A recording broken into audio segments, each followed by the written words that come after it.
اعوذ باللہ من الشیطان الرجیم، بسم اللہ الرحمن الرحیم۔ السلام علیکم۔ امید ہے کہ تمام طالبات خیریت سے ہوں گی۔ اور ہم پڑھ رہے تھے رکوع نمبر 20۔ ہم نے کل ترجمہ پڑھا تھا، پہلے حصے کی تفسیر ہم پڑھ چکے تھے، یہ دوسرا حصہ ہے۔ اور میں آپ کو ساتھ میں یہ بھی بتاتی چلوں کہ ہمارا جو قرآن پاک والا پورشن تھا ہماری اسلامیت اختیاری کی کتاب کا، تو وہ ہمارا مکمل ہو جائے گا آج، اور اس کے بعد میں آپ کو انشاءاللہ پیپر کے متعلق جو بھی آپ کے شبہات ہیں یا اشکالات ہیں وہ سارے کلیئر کروں گی۔ تو آیت نمبر ہے ہماری 167۔ اس کا موضوع ہے شرک اور اس کا انجام۔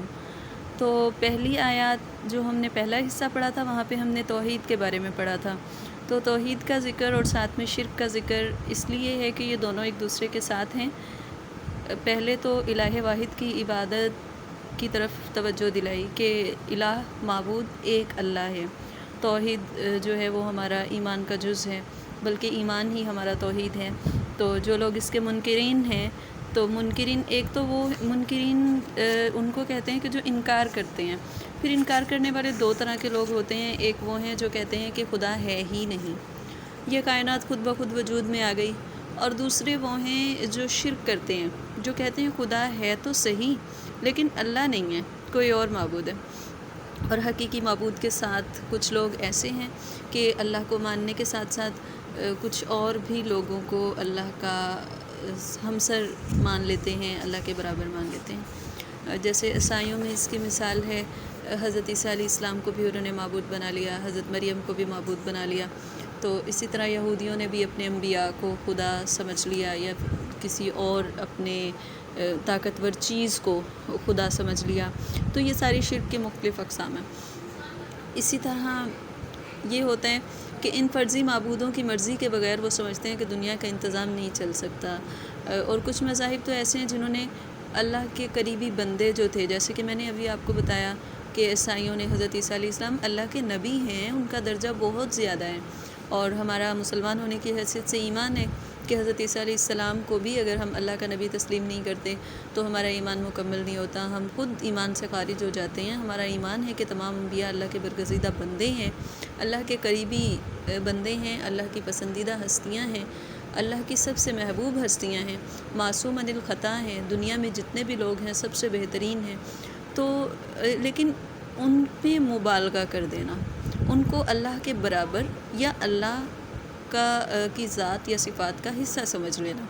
تو یہودی اسی طرح حضرت عزیر علیہ السلام کو اللہ کا بیٹا کہہ دیتے تھے۔ بعض مذاہب ایسے ہیں جنہوں نے قدرت کے مناظر کو، قدرتی خوبصورتیوں کو، مثلاً آگ، سورج، چاند اور ستاروں کو رب بنا لیا، خدا کا درجہ دے دیا۔ کچھ پھر ایسے مذہب ہیں جنہوں نے جنوں اور فرشتوں کو کبھی تو خدا سمجھ لیا، کبھی کہا کہ یہ خدا کی بیٹیاں ہیں یا بیٹے ہیں، نعوذ باللہ۔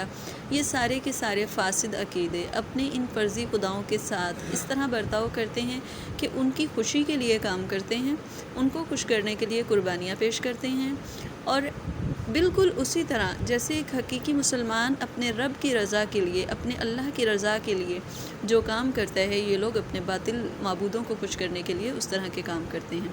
ان کے احترام میں جشن مناتے ہیں، ان کے احترام میں مال خرچ کرتے ہیں، دوسری قوموں سے جنگ کرتے ہیں، ان کے مجسموں کے لیے جگہیں بناتے ہیں۔ ان لوگوں کو آج اپنی اس غلطیوں کا، اپنی ان کوتاہیوں کا کچھ بھی نہیں احساس یا شعور کہ وہ کیا کر رہے ہیں، لیکن قیامت کے دن جب عذاب ہوگا اور اپنی آنکھوں سے عذاب کو دیکھیں گے تو پھر یہ خواہش کریں گے، حسرت کریں گے کہ کاش ہم لوگوں نے ان کی پیروی نہ کی ہوتی، ہم نے ان کی عبادت نہ کی ہوتی۔ اور جب وہ وہاں پہ اپنے معبودوں کو بلائیں گے، ان کو کہیں گے کہ ہمیں یہ ایسا عذاب کیوں ہو رہا ہے، تو وہ کہیں گے کہ ہم تو تم سے بیزار ہیں، ہمیں نہیں معلوم، ہماری جان چھوڑو۔ یعنی وہ خود اپنے عذاب میں ہوں گے تو وہ ان کی مدد کیا کریں گے؟ تو کہا جاتا ہے کہ جب وہ اس عذاب کو اپنی آنکھوں سے دیکھ لیں گے تو انہیں احساس ہوگا کہ انہوں نے کتنی بڑی غلطی کر دی۔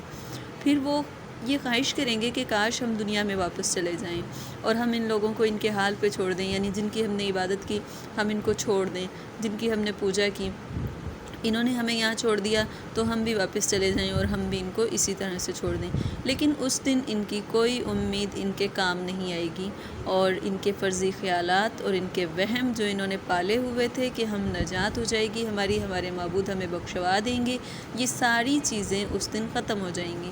جن خداؤں کی یہ آج پیروی کرتے ہیں قیامت کے دن انہی سے پناہ مانگیں گے، انہی سے، وہی ان سے بے رخی اختیار کریں گے، اور تب ان کو حسرت ہوگی، اور اللہ ان کو ان کی حسرت میں رہنے دے گا اور ہمیشہ کے لیے ان کو عذاب الہی میں لپیٹ دے گا، اور ان کے نکلنے کی وہاں سے کوئی راہ باقی نہیں رہے گی، یہ ہمیشہ جہنم میں رہیں گے۔ اللہ رب العزت میری، آپ کی، ہم تمام مسلمانوں کی جو ہے خاتمہ، ہمارا موت ہماری ایمان کی حالت میں فرمائے، اور ہمیں باطل عقیدوں سے، شرک سے، مشرکین سے، اور جتنے بھی ایسے عقائد یا ایسے مذاہب یا ایسے لوگ ہیں جو ہمارے دین کے لیے خطرہ ہیں، ہماری جان کے لیے، ہماری ذات کے لیے، ہماری عزت کے لیے خطرہ ہیں، تو اللہ رب العزت ان سے ہمیں پناہ میں رکھے۔ اور یہاں پر الحمدللہ اللہ کا سچ شکر کہ اللہ رب العزت نے ہماری کتاب کا اختتام بقار و عافیت ہو گیا۔ آپ سب کو میں بہت بہت تعاون کے لیے مبارکباد پیش کرتی ہوں، اور اب انشاءاللہ ہم اس کے پیپر پیٹرن پہ دیکھیں گے کہ کس طریقے سے حصہ قرآن کا پیپر آتا ہے، مختصر سوال کیسے ہوتے ہیں، تفصیلی سوال کیسے ہوتے ہیں۔ ویسے میں نے آپ کو کتاب کے شروع میں بھی یہ بتایا تھا، آپ میرا سیکنڈ لیکچر، فرسٹ لیکچر تو صرف انٹروڈکشن تھا، آپ سیکنڈ لیکچر میں یہ دیکھ سکتے ہیں، لیکن پھر بھی میں آپ کو دوبارہ سوالات اور جوابات کا طریقہ، سیاق و سباق لکھنا اور تشریح لکھنا اور سلیس کس طریقے سے کی جاتی ہے، میں یہ آپ کو دوبارہ بتا دوں گی۔ اور ساتھ میں آپ کو یہ بتاتی چلوں کہ اس کے علاوہ آپ کو کسی بھی قسم کی کوئی الجھن ہو، کوئی مسئلہ ہو، تو واٹس ایپ گروپ میں کے علاوہ یا وہاں سے میرا نمبر لے کے، واٹس ایپ نمبر لے کے آپ مجھے الگ سے میسج کر سکتی ہیں، آپ مجھ سے پوچھ سکتی ہیں، تو میں اس کو کل کے لیکچر میں شامل کر لوں گی۔ اللہ حافظ۔